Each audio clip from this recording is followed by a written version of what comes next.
तो पिछले एपिसोड में हमने देखा था कि किस तरीके से कोबी अपने आप को एक अजीब सी क्रीचर में ट्रांसफॉर्म कर लेता है और वो तैयार हो जाता है गाबीमारू से दो हाथ करने के लिए। और अब दूसरा एपिसोड यहीं से स्टार्ट होता है। तो हेलो एनिमे फैंस, स्वागत है तुम लोगों का एनिमे एक्सप्लेन की इस वीडियो में। और इस वीडियो में मैं एक्सप्लेन करने वाला हूँ हेल पैराडाइज के सीजन 2 का सेकंड एपिसोड। सब्सक्राइब कीजिए एनिमे एक्सप्लेन को और बेल आइकन दबाइए, जिससे आप हमारी वीडियो कभी मिस नहीं कर पाएंगे।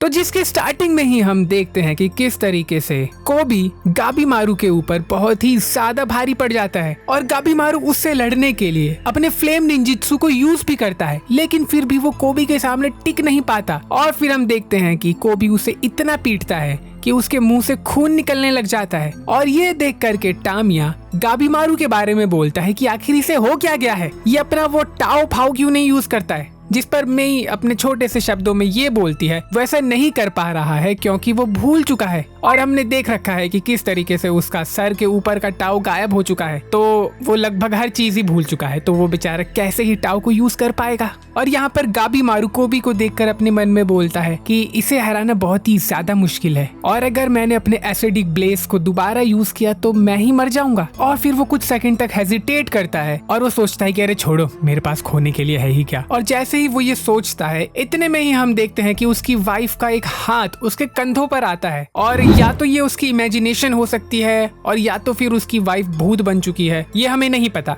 लेकिन मुझे ऐसा लगता है कि ये शायद उसकी इमेजिनेशन ही है। और फिर वो अपने इसी फीलिंग्स या इमेजिनेशन को सप्रेस करके कोबी के ऊपर अटैक करने के लिए बढ़ता है। और फिर ये नजारा देख करके सभी आपस में बात करने लगते हैं, जिसमें फूची गाबीमारू के लिए बोलता है कि ये लड़ते हुए मरने से भी नहीं डर रहा है, तो आखिर क्या फायदा होगा इसकी सजा माफ कर देने का। और फूची आगे बोलता है सेम यही चीज इसके राइवल यानी कोबी के ऊपर भी अप्लाई होती है, यानी लड़ते हुए ये दोनों ही अपने सेंस ऑफ सेल्फ को भूल चुके हैं। यानी ये दोनों लड़ाई में इतना ज्यादा इन्वॉल्व हो चुके हैं कि ये भूल चुके हैं कि ये दोनों वास्तव में हैं कौन। और यहाँ हम टोमा को देखते हैं जो अपने भाई के इस रूप को देख करके बहुत ही ज्यादा परेशान हो जाता है, क्योंकि उसे अंदर ही अंदर पता है कि उसका भाई अपने ओरिजिनलिटी को धीरे धीरे खोता जा रहा है। और फिर वो आगे अपने मन में सोचता है कि आखिर कोबी ऐसा कर क्यों रहा है। तभी उसे टामिया की बात याद आती है कि किस तरीके से सारी बड़ी लड़ाइयाँ उसका बड़ा भाई करता है और वो बस चूहे की तरह छुप करके बैठा रहता है। तो यहाँ पर टोमा ये सोच रहा है कि कोबी ने हर बार उसे प्रोटेक्ट किया है, तो आज भी वो उसे प्रोटेक्ट करने के लिए अपने आप को पुश कर रहा है। तो ये सोच करके बेचारे टोमा के आंखों में आंसू आ जाते हैं और ये देख करके वो डिसाइड करता है कि वो अपने भाई को एक दानव में तो बदलने बिल्कुल नहीं देगा और वो अपने भाई की तरफ भागता है। और यहाँ पे हम कोबी और गाबीमारू की फाइट को देखते हैं, जहाँ पर कोबी गाबीमारू के ऊपर इतना ज्यादा फोकस्ड हो जाता है कि उसका सेंस ऑफ सेल्फ धीरे धीरे गायब होने लगता है। और हम देखते हैं कि कोबी का विजन धीरे धीरे ढक रहा होता है।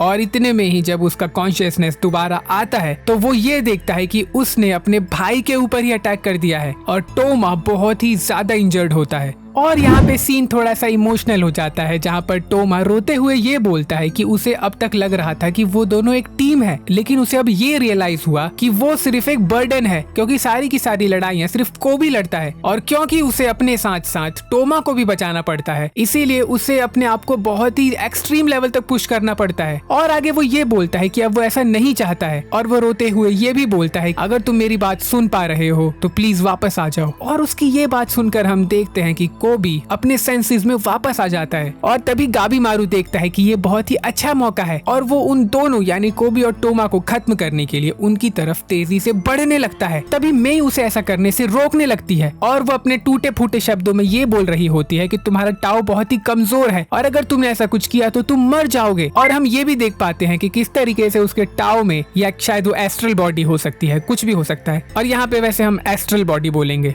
ये टाओ फाओ क्या होता है। तो हम देखते हैं कि उसके एस्ट्रल बॉडी में काफी सारा छेद हो चुका होता है, जो कि ये इंडिकेट कर रहा होता है कि उसने बहुत ज्यादा टाओ यूज कर लिया है। और जैसे ही गाबीमारू एसिडिक ब्लेज उन दोनों के ऊपर यूज करने ही वाला होता है, इतने में ही मेई अपनी पावर को यूज करती है, जिससे उस पूरे एरिया में बहुत बड़ा गड्ढा हो जाता है, जो कि एपिसोड 1 में कोबी ने किया था उससे भी बहुत ज्यादा बड़ा। और हम देखते हैं कि उस गड्ढे में वो तीनों यानी गाबीमारू, कोबी और टोमा गिरने लगते हैं, लेकिन गाबीमारू अपने निंजा का स्किल यूज करके उस गड्ढे से बच के निकल जाता है। और अब एंड में बचते हैं कोबी और टोमा, और कोबी अपने भाई यानी टोमा को बचाता है और हम देखते हैं कि उसका वो ट्रांसफॉर्मेशन गायब हो जाता है और अब वो नॉर्मल बन जाता है और वो उस गड्ढे में गिरते हुए टोमा से बोलता है, मेरे भाई हम दोबारा मिलेंगे। और फिर ये देख करके बेचारा टोमा सदमे में आ जाता है। और यहाँ दूसरी तरफ हम देखते हैं कि फूची उस मोशिन को अपने एक्सपेरिमेंट में टेस्ट सब्जेक्ट बनाने के लिए अपने साथ रख लेता है। और साथ ही साथ हम वहाँ ये भी देखते हैं कि मेई के अपनी पावर यूज करने के कारण उसकी बॉडी अब एक फुल ग्रोन अडल्ट में बदल चुकी होती है, जिसे देख करके टामिया और फूची दोनों ही हैरान रह जाते हैं। और फिर टामिया खड़ा होता है और अपने आसपास के सराउंडिंग्स को देखता है, जहाँ पर वो देखता है कि किस तरीके से गाबीमारू जमीन पर बैठा हुआ है, टोमा बहुत ही ज्यादा सदमे में है और वो मोशिन अब धीरे धीरे रिकवर कर रहा है और वो मेई को तो देख ही चुका है। तो वो खड़ा होकर के बोलता है कि यहाँ क्या चल रहा है, काश कोई मुझे समझाने वाला होता। और तभी सीन शिफ्ट हो जाता है और हम सागिरी और उसके मित्रगणों को देखते हैं, जहाँ वो सभी टेम्पल के अंदर बहुत बड़ी बड़ी बुद्धा की मूर्तियों को देखते हैं और साथ ही साथ वो चैंटिंग की आवाज सुनते हैं, जो कि उन्हें बहुत ही ज्यादा क्रीपी लग रहा होता है। और फिर वो बोलते हैं कि चलो खैर, हमें क्या करना है, हमें तो आगे बढ़ना है। और वो आगे बढ़ने लगते हैं और हम सागिरी के हाथों में होको को देखते हैं। और होको ये सब देखते हुए अपने मन में बोलता है कि आखिर उसे अब पता चल चुका है कि किस तरीके से ये पूरा का पूरा आइलैंड बस एक एक्सपेरिमेंट था और उसकी पूरी की पूरी जिंदगी बस एक झूठ पे टिकी हुई थी। लेकिन यहाँ पर एक अच्छी बात ये है कि इस बार जो ह्यूमंस आए हैं वो बहुत ही ज्यादा खतरनाक है, क्योंकि उन्होंने एक टेंसेंट को मार दिया है। और वो आगे ये बोलता है कि उसे कोई शक नहीं है कि ये लोग इस आइलैंड के नेचर को बदल सकते हैं, यानी वो ये कह रहा है वो लोग इस आइलैंड को अच्छा बना सकते हैं। और जब वो ये बोल ही रहा होता है तभी हम देखते हैं कि उसके रूट्स और ज्यादा ग्रो होने लगते हैं, यानी हम देखते हैं कि वो धीरे धीरे एक्चुअल पेड़ में कन्वर्ट हो रहा होता है। और यहाँ दूसरी तरफ हम देखते हैं कि गाबीमारू बेहोश हो चुका होता है,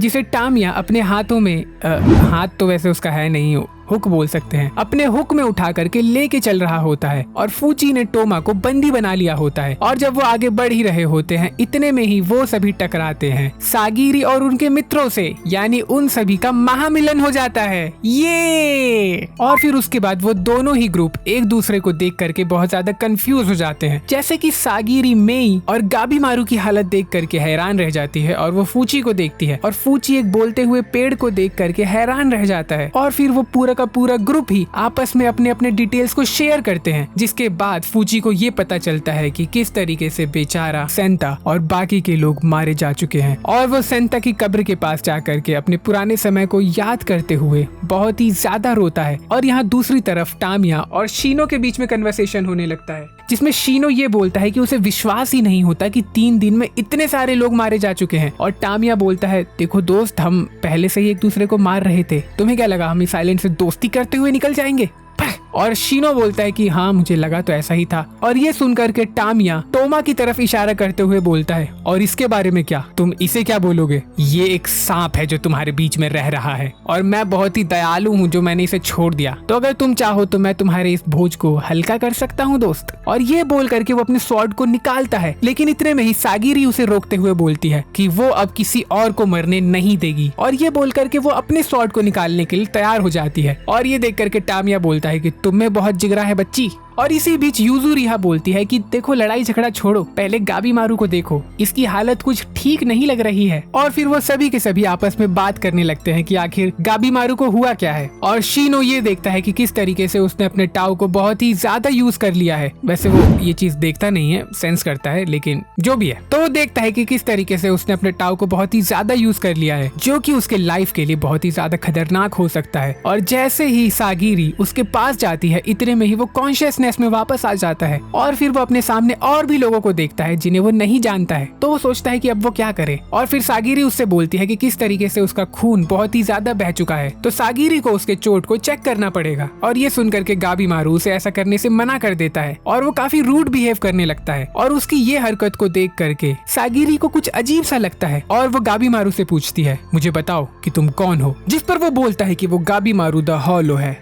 और ये सुनकर के सागिरी बोलती है, जैसा मैंने सोचा था। और फिर गाबीमारू उसके ऊपर अटैक करने ही वाला होता है, इतने में ही शीनो आकर के उसके अटैक को डॉज कर देता है। और हम देखते हैं कि गाबीमारू का बहुत ही सारा खून बहने लगता है, जो कि उसके पहले लड़ाई से आया था, शीनो ने कुछ नहीं किया। और फिर फूची सागिरी से बोलता है कि आखिर ये चल क्या रहा है, जिस पर सागिरी बोलती है कि उसने अपने टाओ को बहुत ही ज्यादा यूज कर लिया है, जिसके कारण से उसकी बॉडी में कुछ अबनॉर्मेलिटीज आ गई हैं और जो कि उसके मेमोरीज के साथ इंटरफेयर कर रही है। और ये सुनने के बाद जब शियोन उसे अपने 4th सेंस से परसीव करता है, या कह सकते हैं कि देखता है तो वो सागिरी की बात को समझ जाता है और फिर सागिरी को एक रास्ता पता होता है कि किस तरीके से वो उसे ठीक कर सकती है। तो वो अकेले ही गाबीमारू की तरफ बढ़ने लगती है और यहाँ गाबीमारू सागिरी को देख करके सोचता है कि आखिर वो क्या करे, कि क्या वो उसके ऊपर अटैक करे, लेकिन उसके अंदर का कुछ तो था जो उसे उसके ऊपर अटैक करने से रोक देता है। और फिर सागिरी उसके पास आती है और उससे ये बोलती है कि किस तरीके से उसने अपने आप को बहुत ही ज्यादा पुश किया लड़ाई करने के लिए और किस तरीके से उसके बस एक ही मोटिव ने यानी उसकी वाइफ ने उसे अब तक जिंदा रखा हुआ है, तो वो उसकी मदद करेगी सेम उसी तरीके से जिस तरीके से नुरुगाई ने उसकी मदद की थी। और वो आगे ये भी बोलती है कि किस तरीके से उसका यानी गाबीमारू का और सागिरी का टाओ एक जैसा ही है, तो वो उसकी मदद करेगी नुरुगाई की तरह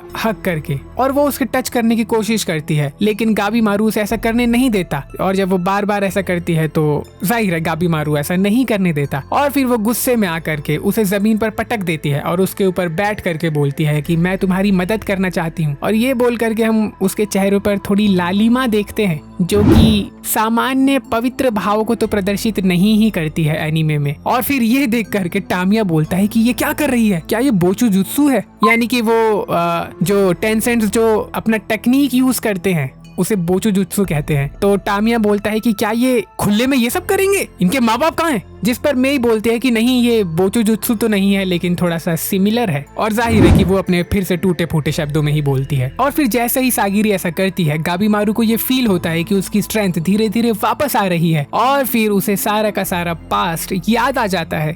और सीजन 2 के सेकंड एपिसोड में ही उसकी सारी की सारी याददाश्त वापस आ जाती है। और पहले सीजन के एंडिंग को देख करके मुझे ऐसा लगा था कि अब गाबीमारू पूरी तरीके से भूल चुका है और सीजन 2 के एंड में कहीं पर जा करके गाबीमारू की याददाश्त वापस आएगी और वो किसी सुपर हीरो की तरह बन करके सभी को उस आइलैंड से बचा लेगा। लेकिन मुझे ऐसा लगता है कि मुझे इसका मांगा पढ़ना पड़ेगा, लेकिन खैर कोई बात नहीं। और यहाँ दूसरी तरफ हम कोबी को देखते हैं जो कि पहाड़ से लुढ़क रहा होता है और फिर वो जमीन पर धप से गिरता है और हम देखते हैं कि उसकी बॉडी कटी फटी होती है और वो धीरे धीरे रीजनरेट करने लगता है। और वो अपने मन में सोचता है कि किस तरीके से टाओ की उस खतरनाक पावर के कारण वो इतना ज्यादा कंज्यूम हो चुका था कि वो अपने सेंस ऑफ सेल्फ को भूल ही गया था, जो कि बहुत ही ज्यादा खतरनाक है। और फिर वो खड़ा होते हुए हंसते हुए बोलता है कि वैसे तो ये खतरनाक है लेकिन एक बार अगर वो मास्टर कर गया तो वो अनस्टॉपेबल बन जाएगा। और जब वो ये सारी बातें सोच ही रहा होता है तभी इतने में ही वहाँ पर काफी सारे मोशंस आ जाते हैं जिन्हें देख करके कोबी बोलता है कि तुम लोग कहाँ से रेंगते हुए आए। चलो खैर कोई बात नहीं, लेकिन मैं उम्मीद करता हूँ कि तुम लोगों का मांस थोड़ा टेस्टी होगा। और फिर इतने में ही सीन शिफ्ट हो जाता है जहाँ हम देखते हैं कि सागिरी और बाकी सभी लोग एक केव के अंदर पहुँचते हैं और जहाँ पर चलते हुए टामिया बहुत ही प्राउडली बोलता है कि किस तरीके से उसने ये केव ढूंढा है जो कि उन्हें मॉन्स्टर से बचा के रख सकता है। और फिर शीनो बोलता है कि टेंसेंट्स को हमें ढूंढने के लिए आंखों की जरूरत नहीं है। और ये सुनकर टामिया बोलता है कि उन टेंसेंट्स ने तुम्हें बहुत ही ज्यादा डरा दिया है दोस्त। जिस पर यूजुरिहा बोलती है कि हाँ वो सच में बहुत ही ज्यादा खतरनाक है क्योंकि हम 5 लोगों ने मिल करके कड़ी मेहनत करने के बाद जाकर के एक टेंसेंट को मारा था और हमारे इतने बड़े हबड़ दबड़ के कारण उन लोगों ने ये तो नोटिस कर ही लिया होगा। और जब वो ये सब बोल ही रही होती है तभी हम देखते हैं कि रिन ये सारी की सारी चीजें देख रहा होता है। और फिर यहाँ पर शीनो गाबीमारू से पूछता है कि तुम भी एक टेंसेंट से मिले थे है ना, जिस पर गाबीमारू बोलता है कि हाँ मैं मिला था। और फिर यूजुरिहा पूछती है कि क्या तुम्हारी याददाश्त वापस आ गई, जिस पर गाबीमारू बोलता है हाँ थोड़ी थोड़ी तो वापस आ रही है। और फिर वो बाद में अपनी हरकतों के लिए माफी भी मांगता है। यानी हम ये देखते हैं कि अब गाबीमारू नॉर्मल हो चुका होता है। और उसके बाद यूजुरिहा बोलती है कि हम सब मिल चुके हैं तो चलो इस आइलैंड से चले जाते हैं, जिस पर गाबीमारू बोलता है कि नहीं नहीं उसे वो माफीनामा पत्र चाहिए ताकि वो अपनी वाइफ से दोबारा मिल सके। जिस पर यूजुरिहा उसे ये एक्सप्लेन करती है कि किस तरीके से इवागाकुरे के चीफ ने उसके दिमाग में ये इल्यूजन डाल दिया है कि उसके पास एक वाइफ है और वो सारे के सारे लॉजिक्स देती है जो कि उसने सीजन 1 में दिए थे। और ये सब सुनने के बाद गाबीमारू बोलता है कि नहीं ऐसा नहीं है, मेरी वाइफ सच में है। और ये सुनने के बाद यूजुरिहा बोलती है कि बेवकूफ मत बनो और अगर ऐसा है तो क्या तुम्हारे पास कुछ है जो तुम प्रूव कर सकते हो। और ये सुन करके गाबीमारू बोलता है कि देखो मैं शब्दों में तुम्हारे जितना स्ट्रॉन्ग तो नहीं हूँ लेकिन मैं ये फील कर सकता हूँ। फिर वो आगे एक्सप्लेन करता है कि किस तरीके से जब वो हंसती है तो उसकी आंखें छोटी हो जाती हैं, उसके बाल बहुत ही ज्यादा सॉफ्ट और लहलहाते हुए हैं और वो वही सारी बातें बोलता है जो एक प्यार में पागल आशिक बोलता है। और फिर एंड में वो उसका नाम बताता है जो कि होता है यूई और वो बोलता है कि ये उसका नाम है, इसका मतलब ये है कि वो रियल है। और ये तर्क बहुत ही ज्यादा स्ट्रॉन्ग था जिसके कारण से सभी को मानना पड़ता है कि गाबीमारू की वाइफ सच में है। और टामिया ये सुन करके बोलता है तुम इतनी सारी मेहनत बस अपनी वाइफ के लिए कर रहे हो। ये सुनकर मैं बहुत खुश हुआ, तो मैं तुम्हारे साथ हूँ दोस्त। और फिर ये बात सुनने के बाद यूजुरिहा गाबीमारू से बोलती है कि आखिर तुम कैसे इवागाकुरे हो जो अपने वीकनेस को बता रहे हो, जिस पर शिनो बोलता है कि वो उसका वीकनेस और स्ट्रेंथ दोनों ही है। और फिर वो उसके टाव को देखते हुए बोलता है कि भले ही इसका शरीर छोटा है, लेकिन जब वो ये बात बोल रहा है तो उसका टाव इतना ज्यादा स्ट्रॉन्ग है कि उसका टाव उसके बॉडी के अराउंड बहुत ही स्ट्रॉन्ग ऑरा क्रिएट कर रहा है। और यहाँ दूसरी तरफ हम देखते हैं कि कोबी उन सभी शोशिन्स को बहुत ही आराम से मार देता है और फिर गुस्से में बोलता है, क्या बकवास है, इनका टेस्ट बिल्कुल ही बेकार है। और जैसे ही वो ये सब बोल रहा होता है तभी उसके पीछे रिन आता है और बोलता है, तुम ही हो जिसने इन सभी को मारा है ना। और जैसे ही हमें लगता है कि अब तो हम दो टेंसेंट्स के बीच का फाइट देखेंगे, इतने में ही एपिसोड खत्म हो जाता है। और ये सभी एपिसोड ऐसे क्यों खत्म होते हैं?